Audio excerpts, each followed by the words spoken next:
Good morning. I'm Carmen McBride. My pronouns are she and her. I'm wearing black and red today for the holiday season. Welcome everyone, where our mission is to explore the eternal, nurture community, and pursue the common good. This hour is an opportunity for us to reflect and open ourselves to encounter the sacred. Thank you to our wonderful team of volunteers and staff who make these Sunday mornings possible. And welcome to those of you joining us on YouTube. Please introduce yourselves to each other in the chat.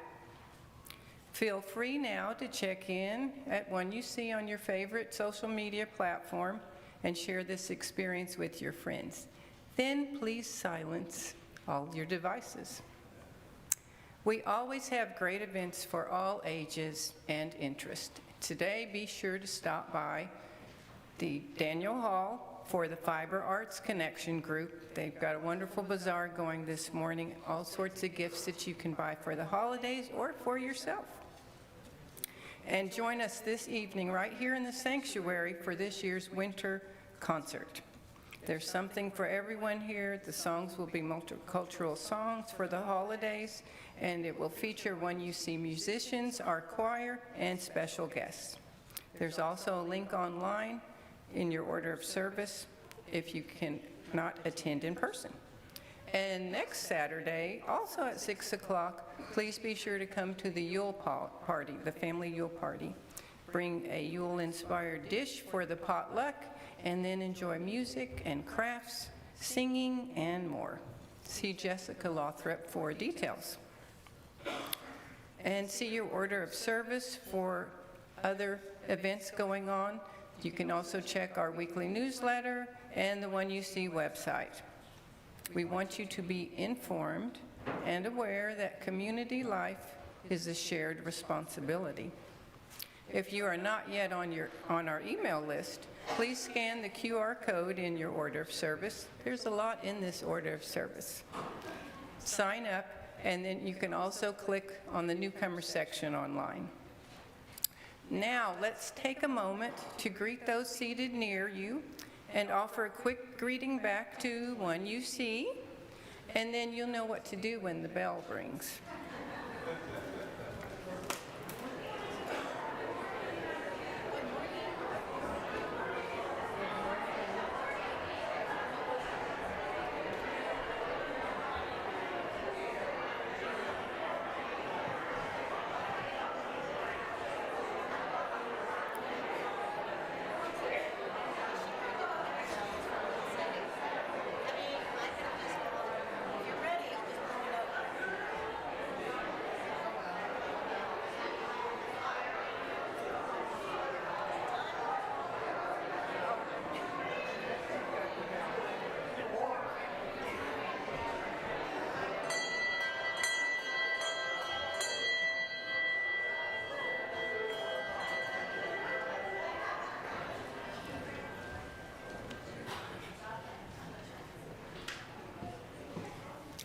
Thanks for creating that warm welcome of community. After the service, be sure to follow the crowd through these double doors into Daniel Hall for coffee, conversation, the bazaar, and to make new friends. Notice the questions for coffee hour at the end of your order of service. New questions are offered each week to help deepen your commitment and engagement to the morning's topic. A bonus, it's a good way to start a new conversation with someone that you don't know. Now would be a good time to light a candle or chalice if you're watching us online. Our chalice lighter this morning is Ed Pope. We light our chalice in Midtown, Oklahoma City, on land that was home to first Americans, including the Apache, Caddo, and Wichita, on land that was taken from the Muskogee and Seminole and other removed and relocated peoples. Words from Pat Uriblisti. We light our chalice today, knowing that our hope and our passion are needed to change the world. We bring different gifts to the work, but we come together in one faith that what we do makes a difference, both to our world and in ourselves. I invite you to join in reading our covenant in your order of service. Love is the spirit of this church, and service is its law. This is our great covenant, to dwell together in peace, to seek the truth in love, and to help one another. Good morning. I'm Reverend Kent. I use he, him pronouns. I'm wearing a black clergy robe, a purple and green silk stole. I'm a tallish, middle-aged white man with a clean-shaven face. As frozen earth holds the determined seed, this sacred place holds our weariness and our worry, our laughter and our celebration.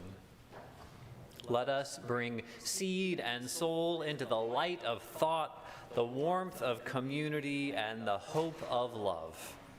Let us see together, hear together, love together. Let us worship together. Friends, welcome to this time to be together here, warm with each other, or warm at home. Our opening hymn this morning is number 1017 in your green hymnals, Building a New Way. I invite you to rise in body or in spirit, and if you find yourself moving a little bit to this, it is okay.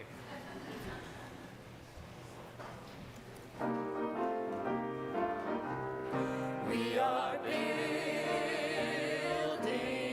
a new way. We are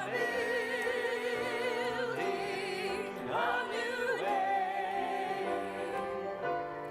We are building a new way, feeling stronger every day. We are building a new way. We are working to be free. We are working to be free. We are working to be free. Hate and greed and jealousy. We are working to be free. We can feed our every need. We can feed our every need. We can feed our every need. Start with love, that is the seed. We can feed our every need. Peace and freedom is our cry. Peace and freedom is our cry. Peace and freedom is our cry. Without peace, this world will die. Peace and freedom is our cry. Okay. Thank you so much.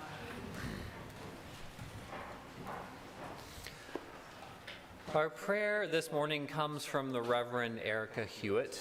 I invite you to sit back, maybe let your eyes gently close if that feels comfortable for you. This is the season of endings and beginnings, when the small signs of dawn pierce through the night and something new is born. But first comes the waiting. First comes the lessons of endings and beginnings. The presence of life, the sheltering spirit of love, grieves with those sweeping up the debris of loss. waits with those who restlessly reach out for change, and grants us courage in the night to guard each other's dreams for this holy universe. Grant us, O universe unfolding in mystery, a sense of your timing. May we loosen our grip on that which doesn't serve us, leaving behind that which we have outgrown or outworn.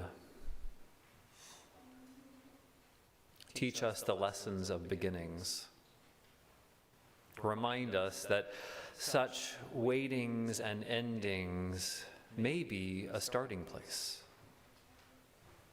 a planting of seeds which bring to birth what is ready to be born, something right and just and different, a new song, a deeper relationship, a fuller love in the fullness of time. So may it be. Amen.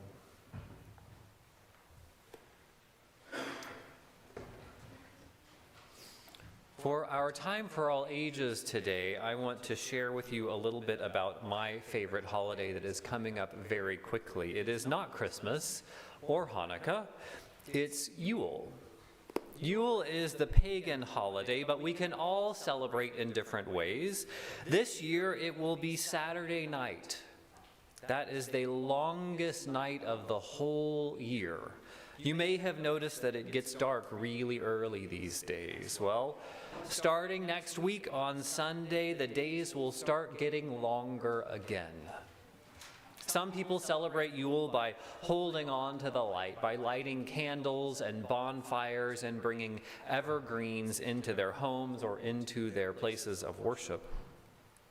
Some people embrace the darkness and the long nights this time of year. They journal and think deeply about their lives and the starting of a new year. We will soon have a chance to start over again with a new year, having learned what we have. So this morning, I want to share with you a story that is all about Yule. This story, called The Shortest Day, starts with a few images that are just silent.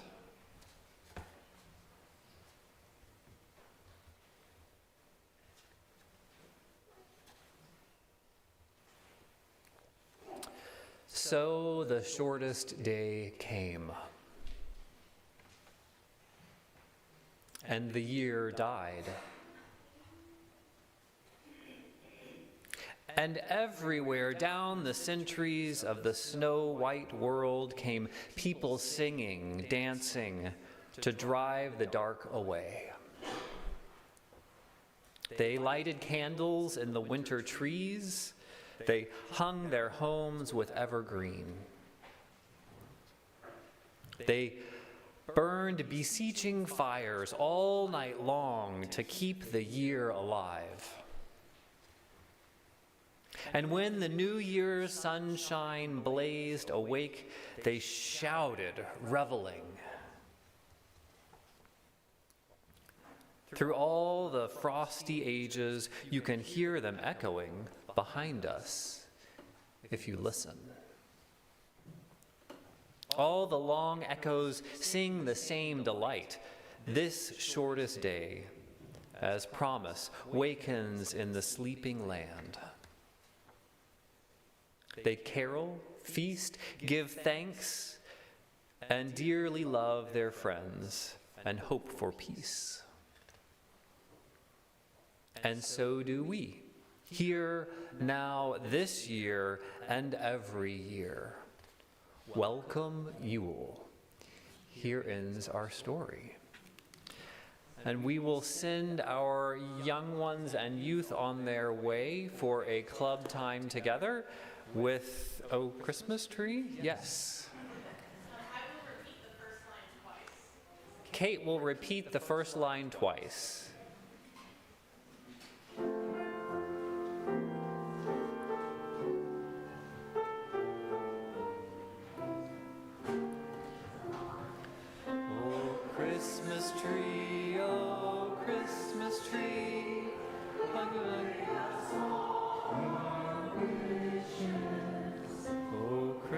Christmas tree, oh Christmas tree, you bring us all our wishes. In every land, in every way, you bring us hope of peace someday.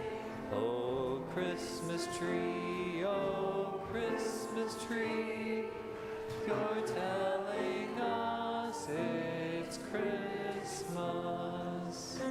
Oh Christmas tree, oh Christmas tree, you bring us all our wishes.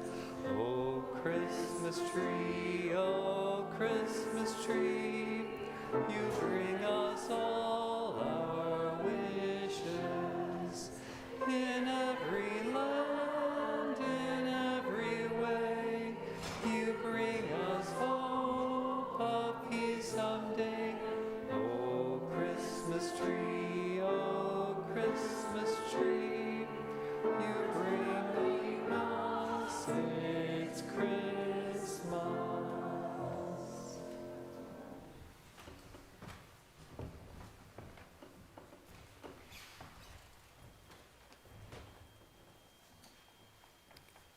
It was a sunny Saturday morning, the first day of November. I joined a steady stream of Oklahomans heading downtown to 3rd and Robinson, all of us going to the dedication of the history-making Claire Looper sit-in monument at the very site where Kat's Drugstore used to be almost 70 years ago, and where the sit-in occurred at that time. When I rounded the corner, I was filled with joy and pride at seeing so many people, hundreds of people gathered there, different races, young, old. But then I thought it was a bittersweet moment too, because I passed an elderly gentleman walking with his cane along the sidewalk. He had on his fraternity jacket, and I thought of how meaningful this would have been to my father and my father-in-law. That morning made me optimistic, though, about the future, and showed how sometimes humanity can come together. Sam Presti, we all know our general manager of our beloved Thunder team, said at his recent Oklahoma Hall of Fame induction that what's most valuable, the most valuable thing, was community and is community. It's the group of people that come together voluntarily in service of something that's bigger than themselves and what they could achieve alone. We could say the same thing about our beloved church community and how we come together. In the immediate future, how we will come together by participating in one of 1UC's Voice 100 conversations that's part of that 1,000 campaign of conversations. Right? Everybody's gone? Okay.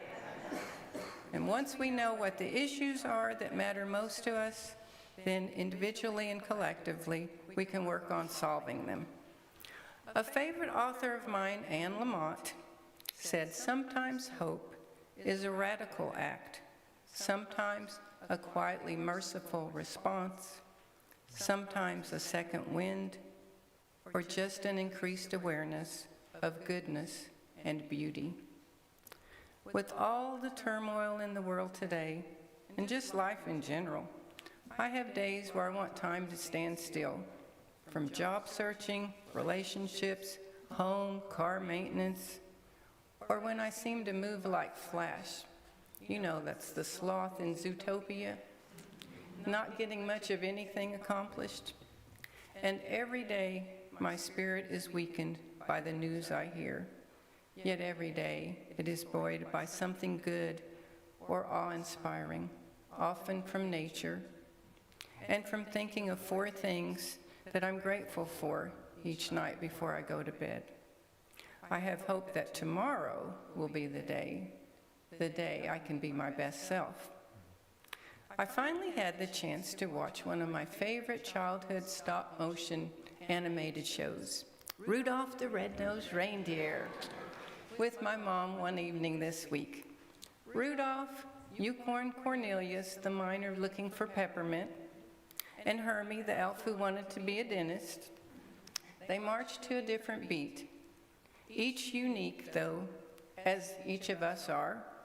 And like the snowflake in Tim's story of Time for All Ages last week, we have the power to change the impossible to the possible. Hope, wonder, act.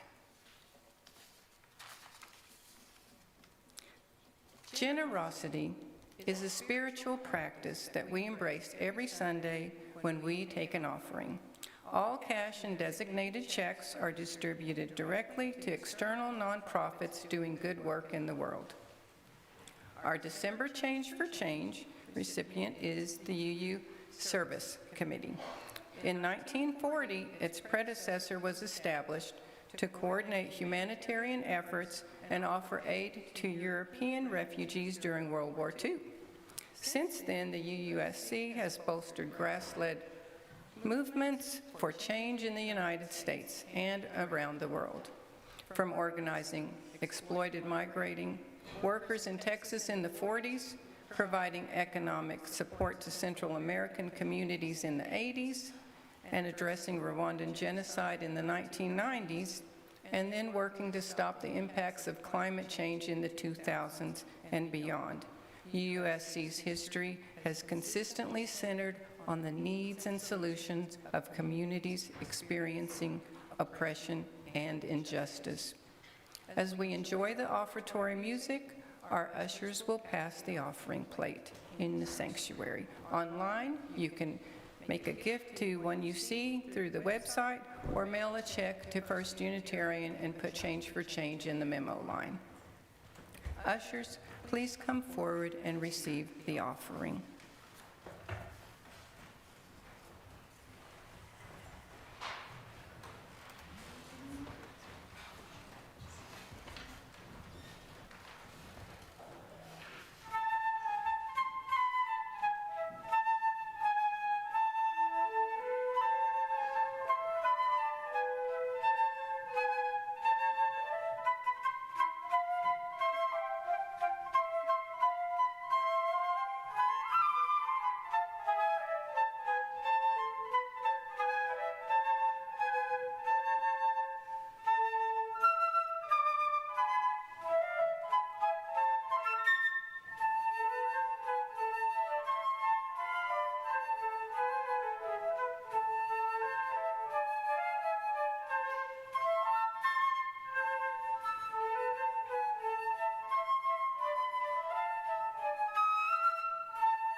Our reading this morning comes from Rebecca Solnit.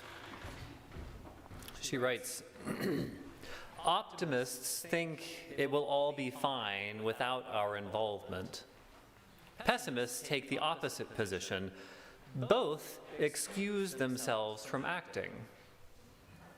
Hope locates itself in the premise that we don't know what will happen, and that in the spaciousness of uncertainty is room to act. When you recognize uncertainty, you recognize that you may be able to influence the outcomes, you alone or in concert with a few dozen or several million others.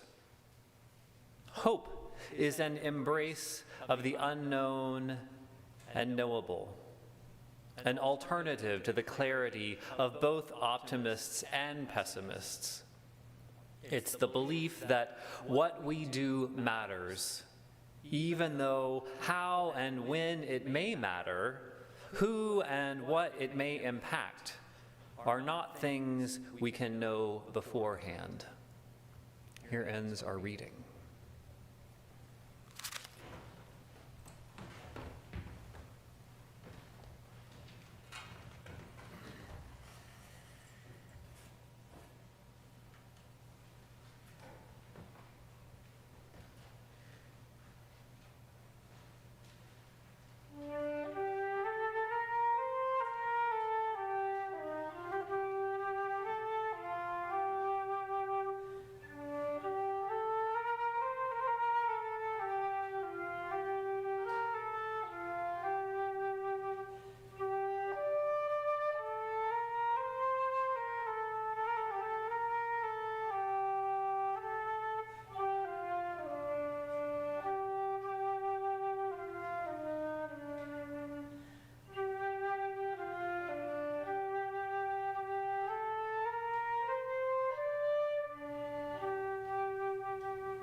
Would you join me for just a short moment of silence? That may be meditation or centering or just calming your mind.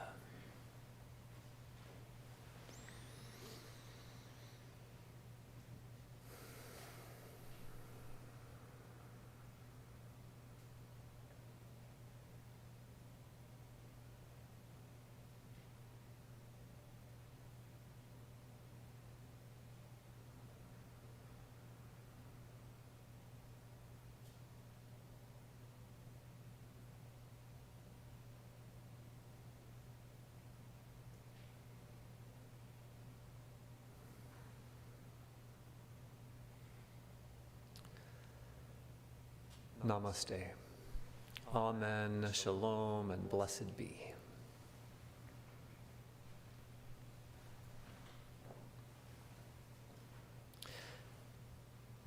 As I was talking about with our Time for All Ages story and Yule, this is the darkest week of the year in the Northern Hemisphere.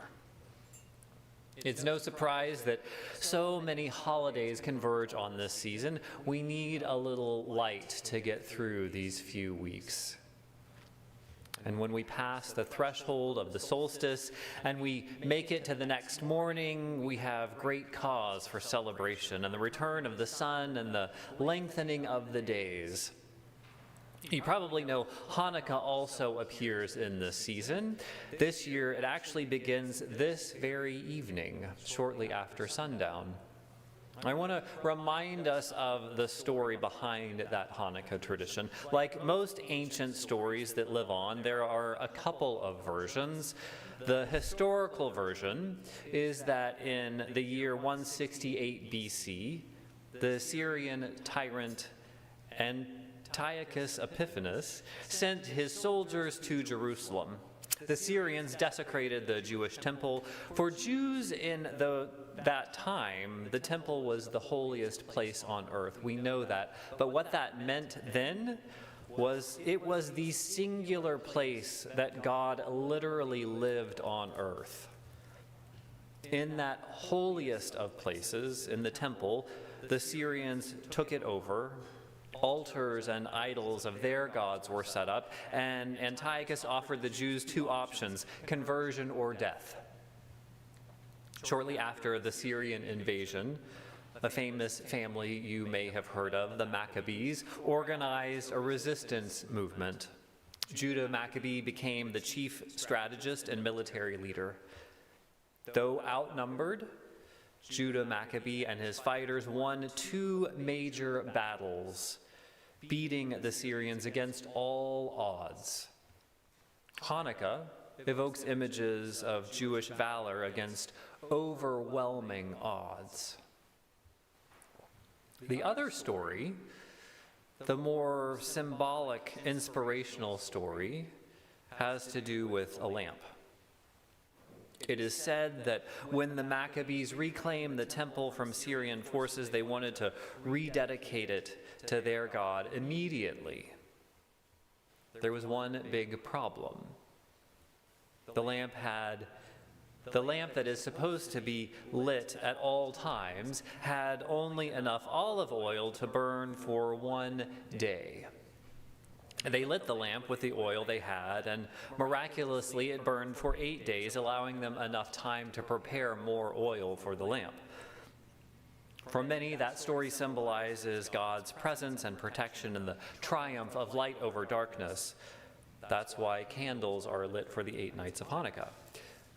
I want to invite you to consider an additional piece of hope in this story, though. Having enough oil to burn for one day, they lit the lamp and it burned for 8 days. Seeing that their resources may not be enough, they chose to light the lamp. That choice to light the lamp anyway, the choice to use the resources that they had to give it a try, their willingness to carve out hope for a possibility of something good was a necessary ingredient for that Hanukkah miracle to happen. Noticing our lack, being aware of the challenging reality, we can get paralyzed by fear. Why bother if it's all going to fall apart? We might ask ourselves. Now, I don't know how many households from First Unitarian will light a menorah at home this season, but all of us can practice in this dark time choosing hope. Not ignoring reality, but choosing hope in the face of real challenges. As Rebecca Solnit describes in our reading, hope is neither pessimistic nor optimistic. It does not assume that the good or the bad will necessarily happen. Rather, hope is recognizing, defending, acting on the possibility that something good can emerge from this current reality. Hope is a narrow gate to pass through, and it requires a little bit of showing up from us.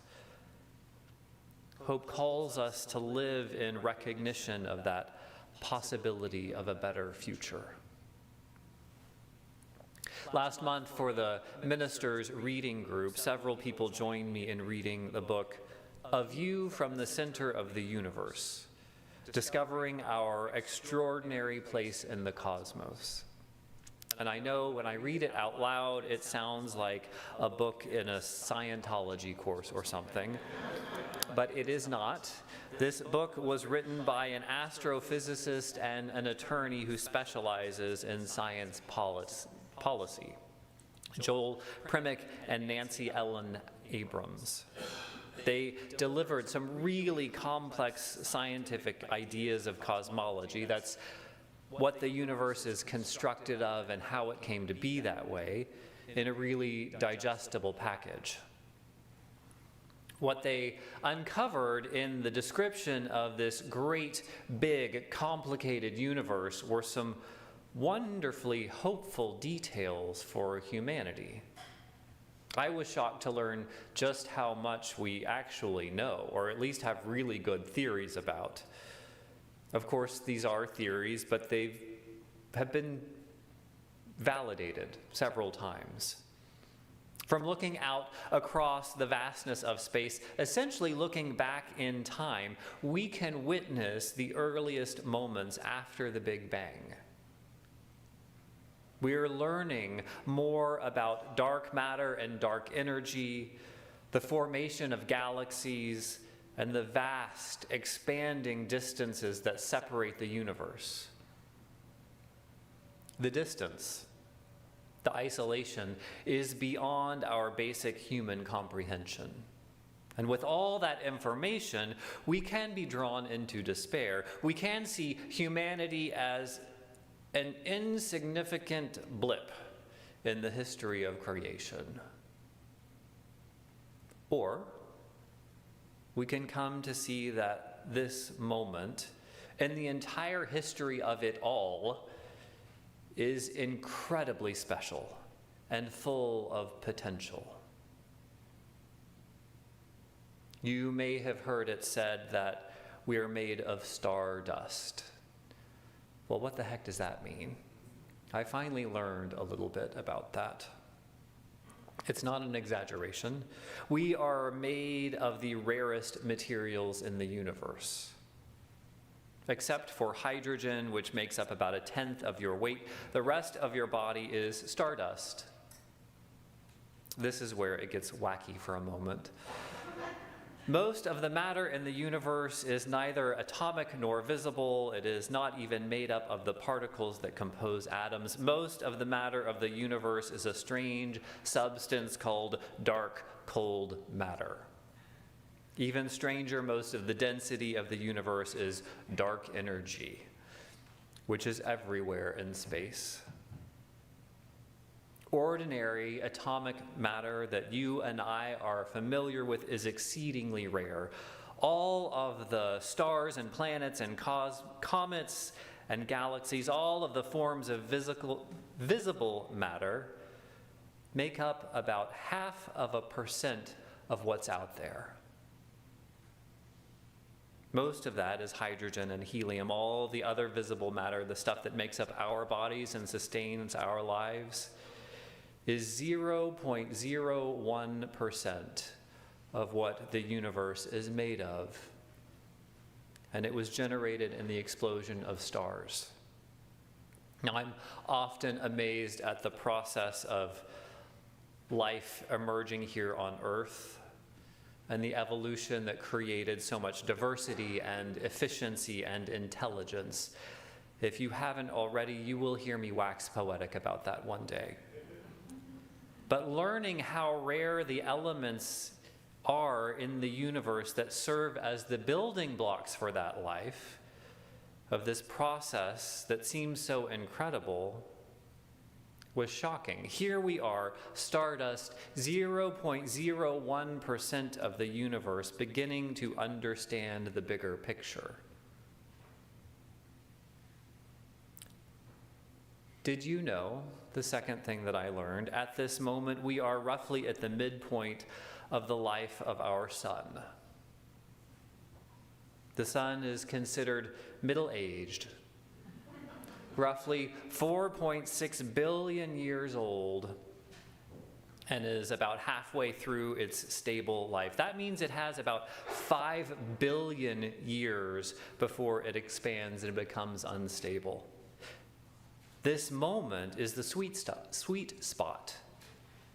It took 4.6 billion years for all of this, the order and the tides and the life and the intelligence and the self-awareness and the scientifically minded human life to emerge. And we're just halfway through this ride on this solar system. We're only halfway through. It takes middle age to new meanings. The final perspective of this hopeful moment that the authors describe is probably a lot closer to home for most of us, something that you're probably familiar with. Our species has been wildly successful here on Earth. Our genetic human lineage can be traced back about 6 million years. We grew slowly, very slowly, for a very long time. The pace picked up about 2,000 years ago, and just before the 20th century, something changed. During the 20th century, our population quadrupled, and human population growth became exponential, growing faster and faster each year. It's not a unique phenomenon in the natural world. It has been observed by many species in their ecosystems. Over and over again, the result is the same. All exponential growth in a finite environment follows a pattern. Population collapse. When growth overshoots a limiting resource, the population collapses. Just as we are at the midpoint of the life of our sun, humanity is also at a turning point.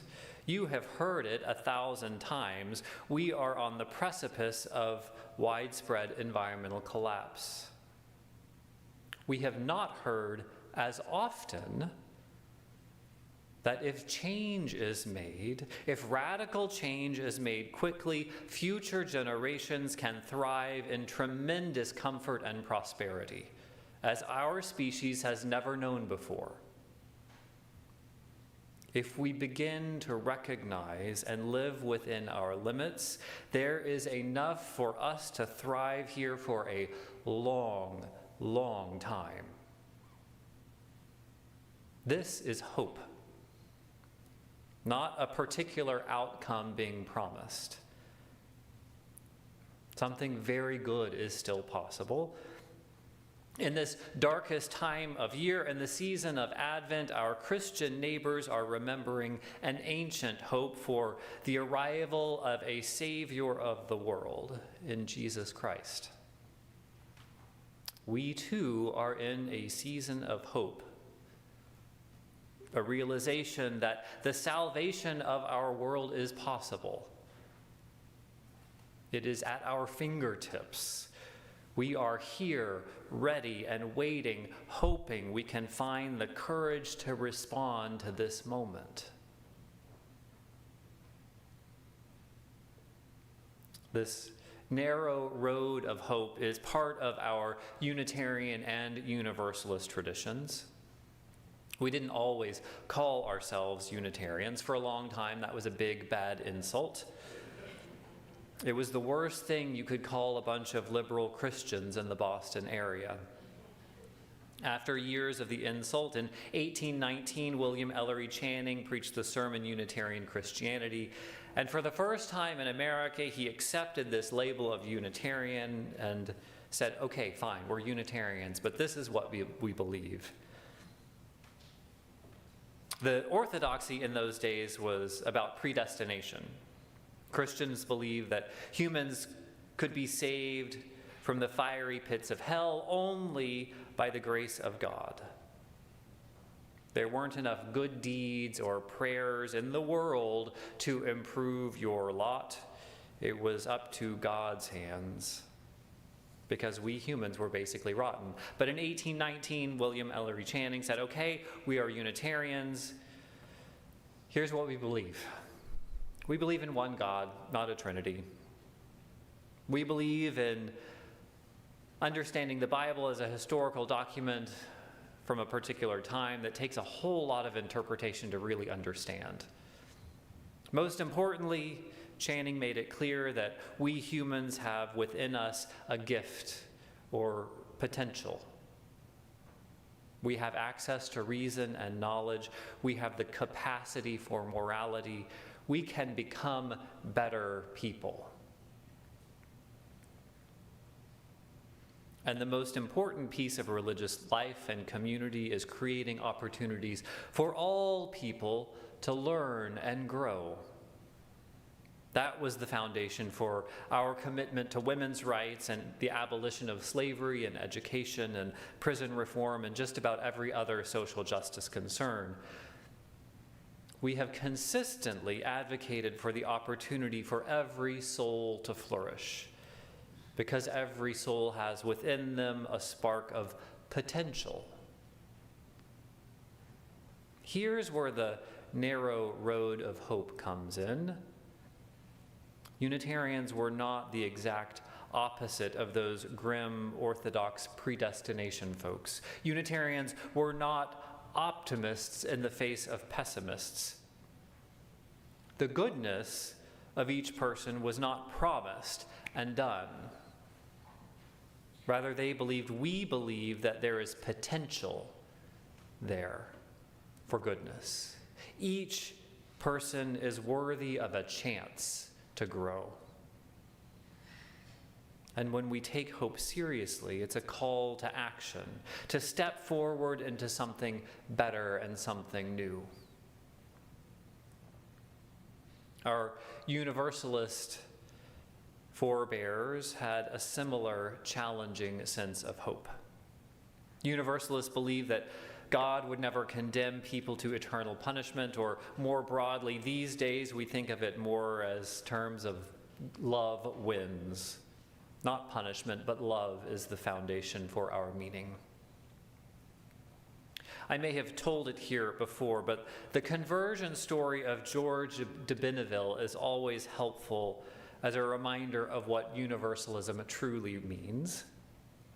George de Benneville had a personal conversion experience and became a Universalist in Europe. He brought that Universalist message to America in 1741 and was one of the founders of the faith here. But as a child, he had been tormented by visions of himself burning in hell. As a child, he was convinced that his sins were too many and too great to be forgiven. While this seems like bizarre history, it's not that far afield from the faith practiced by many here in Oklahoma today. God was terrifying and wrathful. One day a vision came to young de Benneville. It was a vision of Jesus directly interceding to save him. In that moment, he knew that he was saved. But here's the crux of the story. This vision of his own salvation convinced him that other people must surely be saved too. He thought, if a wretched sinner like himself would be saved, then surely everyone else must be forgiven too. The message of universalism isn't primarily that there's room for us individually in the universal embrace of love. The message of universalism is that there is room for everyone around the table. And friends, that is challenging. That is a challenging vision of hope. For well over 200 years, our faith has shared the good news, the challenging hope, that all our neighbors, all our siblings, all our friends, and all our adversaries We are all in this loving embrace of life together. We do not dispense an easy hope.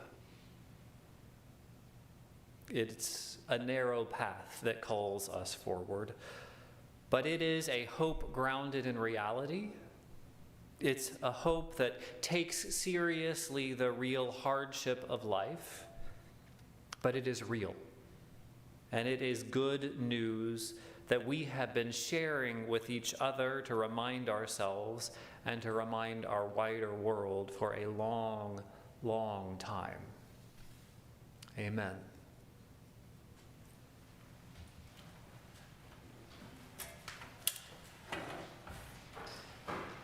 Our closing hymn today is in your gray hymnals. It's number 161, Peace, the Perfect World. I invite you to rise in body or in spirit to join in singing.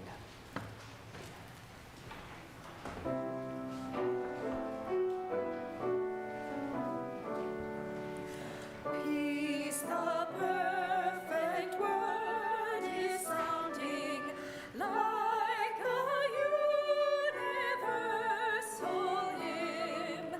Under oceans, over mountains, to the world's remotest rim. Toiling centuries have struggled onward on a stony way, just to set the torch of freedom where it flames aloft today. All the old forlorn lost causes, every fair forbidden dream, must be prophets' hopeless visions, and the poet's fitting gleam. All the hopes of subject peoples, all the dreams of the oppressed, must be ours, our hopes, our visions. We can never stay or rest.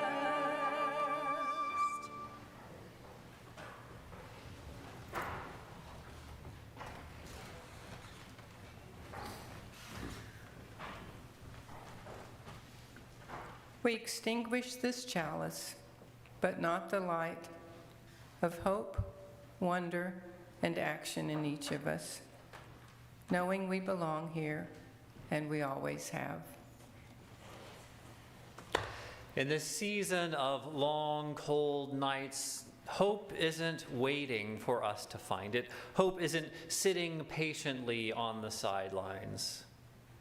Hope seeks out the forgotten places, the longest night, the damaged temple, the overcrowded stable, and every corner where tomorrow seems impossible. Hope bursts in uninvited, without concern for our carefully crafted plans.